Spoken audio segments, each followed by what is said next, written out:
প্রকাশ করতে হবে, ঠিক না? করতে হবে।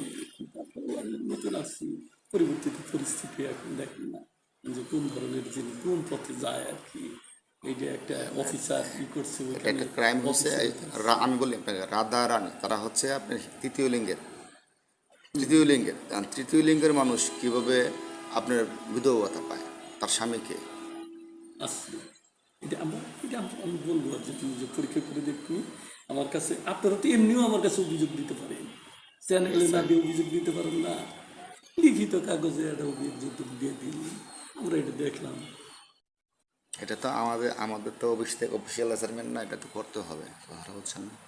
করলে খারাপ দেখা যাবে, এটা আপনাদের জন্য, নেত্রকোনাবাসীদের জন্য।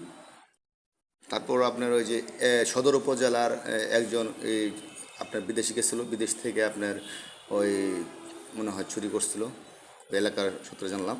পরে আঙুল কেটে ফেলছিল। সৌদি আরব গেলে চুরি করলে আঙুল কেটে ফেলে না, এই আঙুল কেটে ফেলছিল। আঙুল কাটা ওই লোককে নেত্রকোনা সদরের ওটাকে বানাইছে প্রতিবন্ধী, বানাইছে আপনার বারাটার।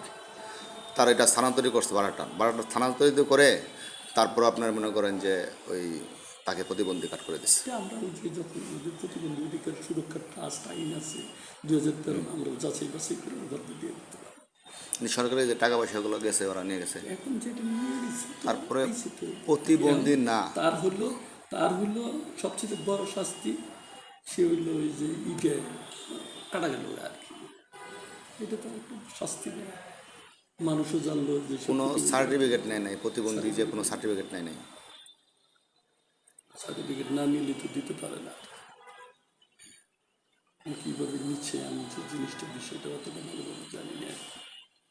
আপনি ই করতে পারেন, আপনার যে বারাটা যে আছে ওনাকে একটা ফোন দেন, ফোন দিয়ে বিষয়টা আপনি জানতে চান যে একটা নিউজ পাইলাম আপনাদের এই বিষয়টা, এটা এটা রিকোয়েস্ট করি, ঘটনা।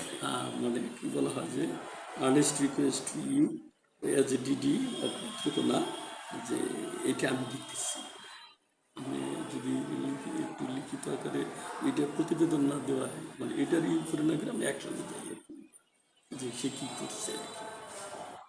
জিনিসটা তুলে হলো কি সবাই মানে একটু ই হইলো যে এইরকম 10,000 টাকা করে নিচ্ছে, আসলে কি আমরা দেখি আর কি জিনিসটা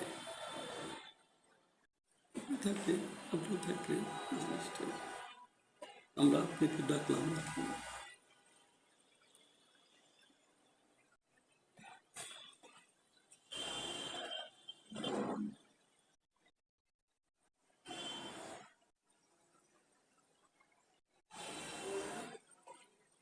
বারহাট্টা না,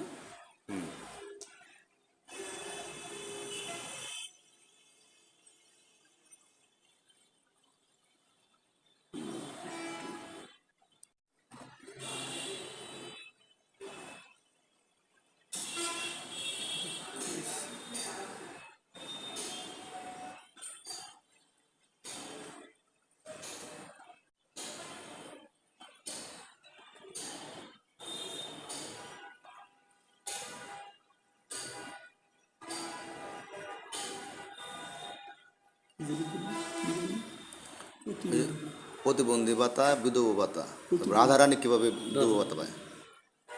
হিজরা তৃতীয় লিঙ্গের।